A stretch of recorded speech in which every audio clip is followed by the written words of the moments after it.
guys, it's Anna. Welcome back to my channel. In today's video, we're gonna be discussing the new book in the Hunger Games universe, which is the prequel to the Hunger Games trilogy, and it is The Ballad of Songbirds and Snakes by Suzanne Collins. So this is a big book. It's quite heavy. I am not gonna be holding it up the whole time, so I'll just put it up here. But I just want you to appreciate how beautiful this edition is. It's I got it in hardback. It wasn't even available in paperback, which was sad. But the UK edition is is bright yellow underneath the dust jacket, and it's really gorgeous. I love it. It has the snake here on the top, and it has a snake on every chapter beginning. So it's wow. It's absolutely gorgeous. Okay, so Suzanne Collins comes back with a prequel to the Hunger Games trilogy about 10 years after the last book came out. When this was first announced, people were thinking, does it really need to happen? Do we really need this? Is it worthwhile? And I must say, I was kind of skeptical about the story as well when I first found out that it's about President Snow. And I was rightfully so. I didn't really enjoy this book as much as I hoped I will. In this book, we follow young Coriolanus Snow, which is President Snow as we know it from the Hunger Games. The Snows used to be a powerhouse, but then slowly during the wartime and then afterward, they slowly lost their fortune. So now Snow's family kind of living on the edge of society. They still live in their old apartment, but they don't have money for the upkeep, they don't have money for food, they are literally broke now. So the 10th Hunger Game comes closer, and this year around, for the first time, the district tributes are supposed to get mentors. And the mentors are going to be chosen from the students of the school. The stakes are high because the student whose tribute will win gets a scholarship and will be able to go to the university. Snow, who's struggling with money right now, has to make sure that he wins because he needs this money to go to the university. And then he's being assigned Lucy Gray, which is the girl tribute from District 12, which is probably the least likely person to win the Hunger Games ever. Let me start by mentioning the writing style. The writing style in this book is not much different from what we've seen in the original Hunger Games trilogy. Suzanne Collins still writes very straightforward. There's no flowery metaphors in there or any excessive descriptions. It's very telling. It goes straight to the point. It's all I know I've loved in the Hunger Games trilogy. So I was really happy that this hasn't changed. Having said that, I think the plot was a very weak point of this story. In general, this book is divided into 3 parts. We have the first part where we follow Snow and we find out about the life in the capital and how the preparation for the Hunger Games happens and what is expected from the students, because the main goal of this Hunger Games is to engage the audience and make sure that people are actually watching the games. I really enjoyed this part. It was very informative. I think this part was written for the die-hard Hunger Games fans who just wanted to find out more about how the games originated, how they changed over the years, and in general what the life in the capital is like.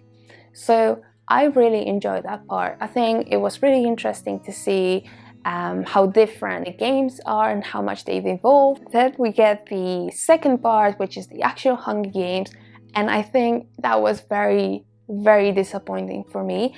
There was a big evolvement of how the games were run, and the arenas evolved so much through the years, and there's a big difference between the very small, very boring arena in the 10th Hunger Games that we're actually following in comparison to what we know from the 74th and the 75th Hunger Games from the original trilogy. For the very first time, we saw the games from the perspective of the mentor. So I thought this is going to be done in a more engaging in a more exciting way. Throughout this whole story, we only focus on Snow and the girl that he's mentoring, which is Lucy Gray. Now and again, Susan Collins would throw in the whole list of tributes and their mentors, and then just crossing them off as they were dying in the arena.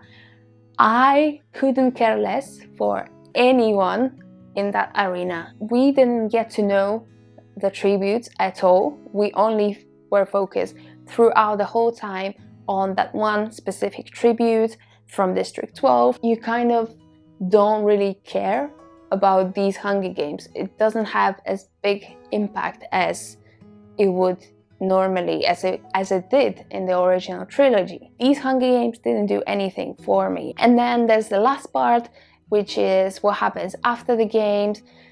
And I'm not gonna say anything in here because I am gonna have just a small spoiler section at the end of the video, because I think what happens in that last part after the games was absolutely pointless, especially the ending, but I'm just gonna leave that for the end. When we talk about the characters, I think Snow as a main character was kind of interesting to follow, because we always see the battle in him. It's not that he's fighting between the good and the evil and what's right and what's wrong in him, but he always questions his actions. Why is he doing it? Has he done this certain thing because it was right, because it was the good thing to do, or did he do it because there is something in it for him? I very much enjoy these mental struggles and trying to figure out the motivations behind Snow's actions.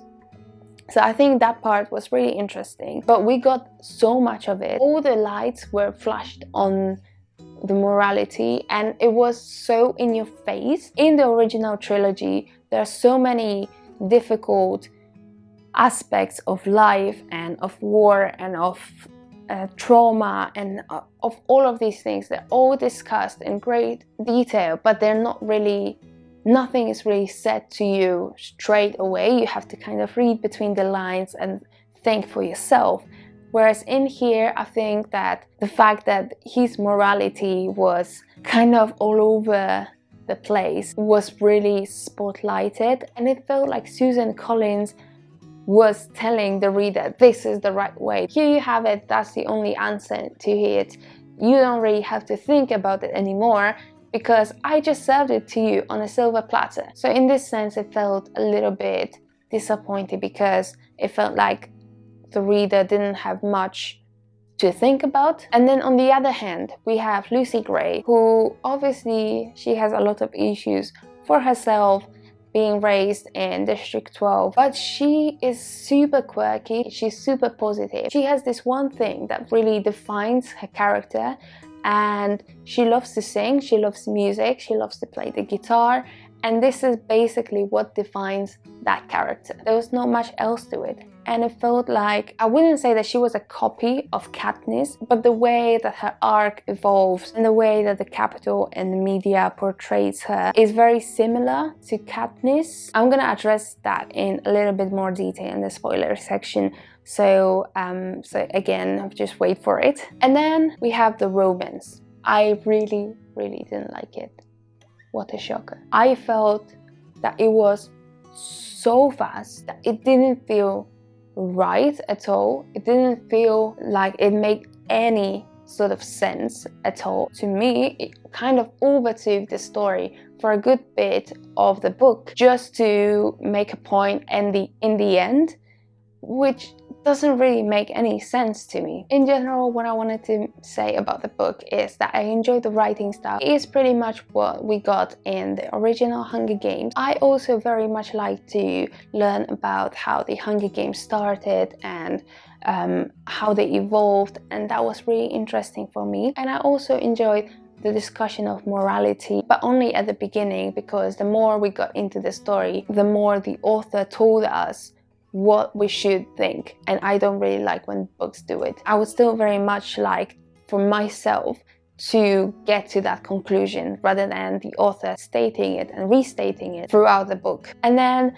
What I really didn't like was the Hunger Games. It just felt boring. There was no stakes at all in there. It just fell so much short from my expectations. I also think that the romance was extremely cheesy, extremely fast, extremely cheesy, and it just didn't work for me. Many times I had very vivid reactions to the romance or to whatever was said to the other person. I really couldn't do with that romance bit. Overall, I gave this book 2 out of 5 stars. It was quite a disappointment for me, but the way it finished, I am 95% sure that we're gonna get a continuation to this story, and I'm not sure if I will be picking it up. Okay, so that is it for the non-spoilery section. Now we're gonna move on to the spoilery section, just to discuss some details that I really didn't like, but I don't want to spoil you guys. So for those ones of you who hasn't read it, thank you very much for sticking around until now, and I'll see you in my new video. And now for the spoilery part. First of all, Lucy Gray, I think she was very similar to Katniss in so many points, not from her character, but just the fact that they both really cared for their families or the group of people that were really close to them. They each had some kind of specific characteristic or something to distinguish them from the rest of the tributes. In Katniss's case, it was that she was the girl on fire, the Capitol loved it, and she gained a lot of sponsors because of that reason, because she showcased something completely different on stage in there. And then Lucy Gray, she was a singer. Apparently there was no music, no singing at all in the Capitol. I don't understand how this is possible, but she had something that would distinguish her as well. She wouldn't have to say much on her interview. She would just have to go there and sing, similarly to Katniss, when she would have to just twirl around or show up in a burning dress, something that would catch the public's eyes. I also think that the romance between Snow and Lucy Gray was absolutely ridiculously done. They fell in love within like literally a week. Okay, I mean, stakes are high, that's fine, but Snow, for someone who was never interested in relationships, as he said, saying to some random girl that he loves her, that he will follow her through the fire everywhere, it just doesn't feel right. It doesn't feel like his character. In general, this romance was so cheesy, I was dying. Then at the end, I felt like this whole sequence of what happened at the very end, it was so abrupt, so fast. From literally one page, he was willing to run away with her, and then 2 pages later he's running after her with a gun because he wants to kill her, because she may say something that would endanger his career. Honestly, I think the pacing in general in this book was really problematic. What I also hated so much was how District 12 was portrayed. In the original trilogy, we know that District 12 are the miners. In general, we see how unhappy and how grey everything is. Even though Lucy Gray is not originally from District 12, she's the Covies, so like a troupe of singers. I don't know, this like whole concerts and like the way that Lucy Gray behaves on stage, it feels so normal, feels like she could be, I don't know, Ariana Grande. It didn't feel like she was in the district. It felt super current. It didn't feel right for District 12. Moreover, what I absolutely hated was how quickly and how easily she got over the Hunger Games. Literally throughout the Hunger Games trilogy, we follow Katniss, who's dealing with PTSD that she got from the arena. In here, Lucy Gray comes back. 1 week later, she's happy. she's saying that it's the happiest day of her life. She's laughing, she's singing, she's dancing. Only once it was mentioned that she still has some kind of reflexes after the arena when she's trying to protect herself with a guitar when Snow approaches her from her behind. It felt like the Hunger Games didn't really matter at all, and it felt like it didn't really leave any emotional or psychological burden on her. Haymitch wasn't able to live like a normal person 25 years after he's finished the games.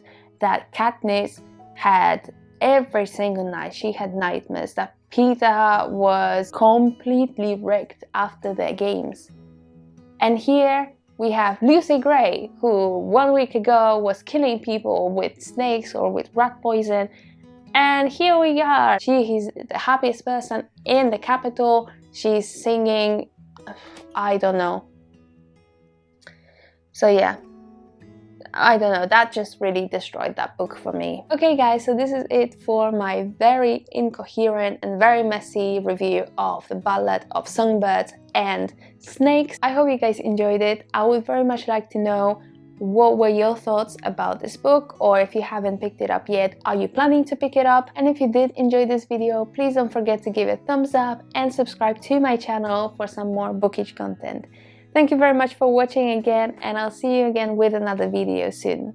Bye!